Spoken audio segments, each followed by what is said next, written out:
Boss, sige, tanungin kita kung may alam ko sa loob. Kami ngayon. Boss, ayusin mo yung Hindi nga, bossing.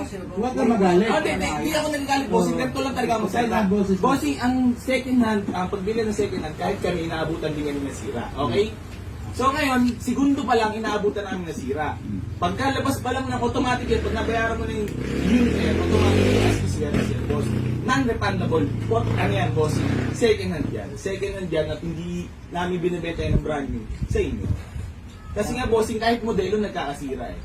Bossing, ang pagbili ng second hand, kahit segundo pa ng bossing, pag yan tinirik sa inyo, pananagutan nyo na, hindi namin tinirik sa inyo na bilhin yan.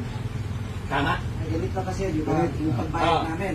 Bossing, wala na ako doon. Basta tayo may kasulatan tayo. Lumabas kami. Hindi, bossing, ganito. Tapos binalik agad namin kasi tumirik. Oo nga, bossing, may kasulatan nga tayo as is where is. Received in good condition. So ngayon, pag nabayaran mo ang unit na yan, automatically, boss, ako, daan ko na karanasan na ganyan. Kahit magpapulis ako, magpabarangay or magreklamo ako sa korte, hindi ako papansinin, boss.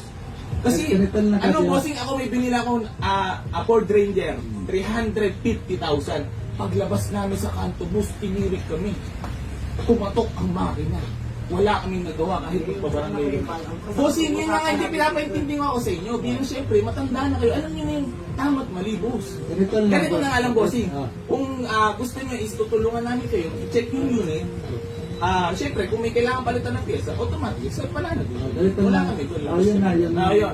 Pinunta namin ito. Kaya nga tatawagan ko rin yung mismong owner kasi yan ni consignment lang sa akin. Kasi, Yung unit na yan. kasi ang ito namin, boss. Pumunta kami ng shop, boss.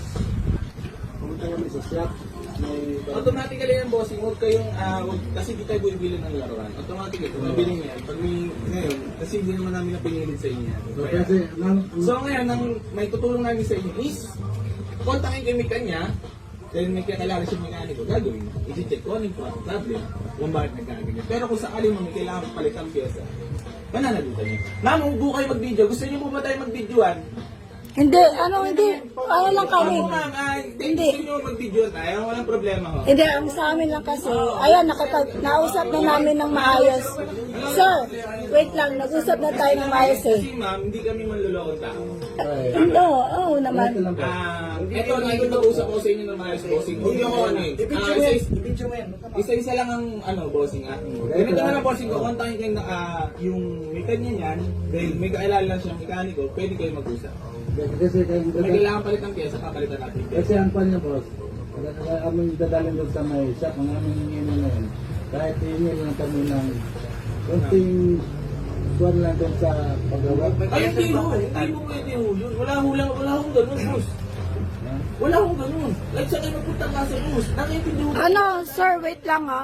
Tsaka nung nag-test drive kami, ito kasabay namin. Wala na po yan, labas na po Sabi tayo. niya, Nasa inyo pag na po, tumirik kotse, po huwag ba, na pwede po po bang ibalik?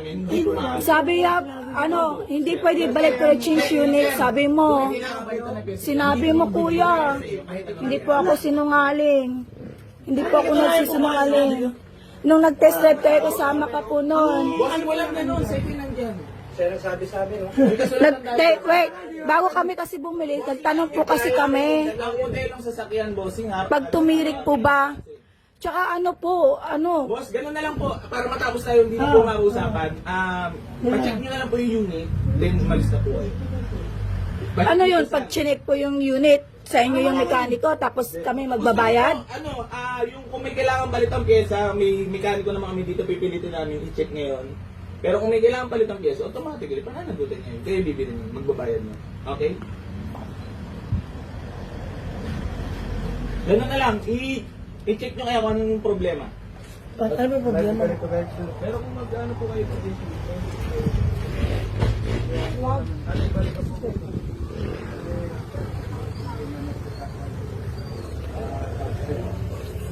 ganun po, i-check na lang po kung masakali. Kasi yung Pagawa niyo po yan. sabi niya, Huwag po kayong minor lang. parang bagong ano na ibabalik niyo yung Minor lang. Para sa buhay yan.